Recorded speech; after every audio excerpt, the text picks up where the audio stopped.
Big boss Malayalam season 8 അഗ്നി പരീക്ഷ ഇന്ന് രണ്ടാമത്തെ എപ്പിസോഡ് ഏഷ്യാനെറ്റ് രാത്രിയിൽ ടെലികാസ്റ്റ് ചെയ്യും. ഓൾറെഡി ഹോട്ട്സ്റ്റാറിൽ വന്നു കഴിഞ്ഞു. സോ അതിനകത്ത് നമ്മൾ രണ്ടാമത്തെ എപ്പിസോഡിൽ ശ്രദ്ധിക്കപ്പെട്ട കുറേയേറെ മത്സരാർത്ഥികളുണ്ട്.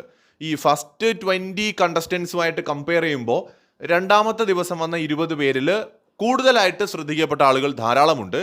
അതിലൊരാളായിട്ടുള്ള രാകേഷ് ജേക്കബ് ഒരു കാർപ്പൻ്ററാണ്, ഒരു എറണാകുളം സ്വദേശിയാണ്. ഇദ്ദേഹത്തിൻ്റെ ഒരു സ്ക്രീൻ പ്രസൻസും അദ്ദേഹത്തിൻ്റെ ഒരു ഡയലോഗ് ഡെലിവറിയും അതുപോലെ തന്നെ ഒരു എൻ്റർടൈൻമെൻറ്റ് കൊടുക്കാനുള്ള അദ്ദേഹത്തിൻ്റെ ഒരു കഴിവുമൊക്കെ സെക്കൻഡ് എപ്പിസോഡിനകത്ത് വളരെ വ്യക്തമായി നമുക്ക് കാണാൻ കഴിയും.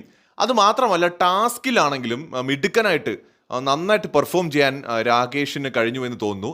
മലയാളം ബിഗ് ബോസിൽ നമുക്ക് ഇതുവരെ കണ്ടുപരിചയമില്ലാത്തൊരു ഡിഫറെൻറ്റ് പേഴ്സൺ, ഒരു ഡിഫറെൻറ്റ് ക്യാരക്ടറാണ് രാകേഷിൻ്റെതെന്ന് എനിക്ക് തോന്നുന്നു. സാധാരണ നമ്മൾ കണ്ടിട്ടുള്ള ആളുകളിൽ നിന്ന് കുറച്ച് ഡിഫറെൻ്റ് വളരെ ഒരു ഡിഫറെൻ്റായിട്ട് സംസാരിക്കുന്ന, ഡിഫറെൻ്റായിട്ട് ആക്റ്റീവായിട്ട് നിൽക്കുന്ന ഒരാൾ.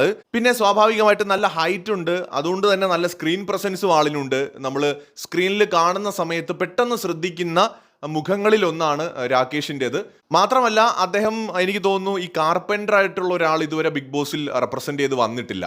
വിവിധ മേഖലകളിൽ നിന്ന് ധാരാളം ആളുകൾ വന്നിട്ടുണ്ട്. ശരിക്കും ഭയങ്കര എന്താ പറയുക, ബൈ ബർത്ത് അസാധ്യമായ കഴിവ് വേണ്ട ഒരു മേഖലയാണ് ഈ കാർപ്പൻ്റർ പോലുള്ള മേഖലയൊക്കെ എന്ന് പറയുന്നത്. വളരെ കഴിവ്. നമ്മൾ ഈ സെലിബ്രിറ്റി എന്ന് പറയുമ്പോൾ ശരിക്കും സെലിബ്രിറ്റി എന്ന് പറഞ്ഞ് ആഘോഷിക്കേണ്ട ജന്മസിദ്ധമായ കഴിവുള്ള മനുഷ്യരാണ് ഈ കാർപ്പൻ്റർ മേഖലയിൽ പ്രവർത്തിക്കുന്നവർ.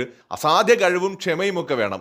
സോ ആ ഒരു ജോലി ചെയ്യുന്ന വിഭാഗത്തിൽ നിന്ന് ഇന്ന് വരെ ബിഗ് ബോസിലേക്ക് ഒരാൾ വന്നിട്ടുമില്ല. അഗ്നി പരീക്ഷയുടെ ആദ്യത്തെ 2 ദിവസങ്ങളിൽ വളരെയധികം ശ്രദ്ധിക്കപ്പെട്ട മത്സരാർത്ഥികളിൽ ഒരാളായിട്ട് ഇതിനോടകം തന്നെ രാകേഷ് മാറിക്കഴിഞ്ഞു.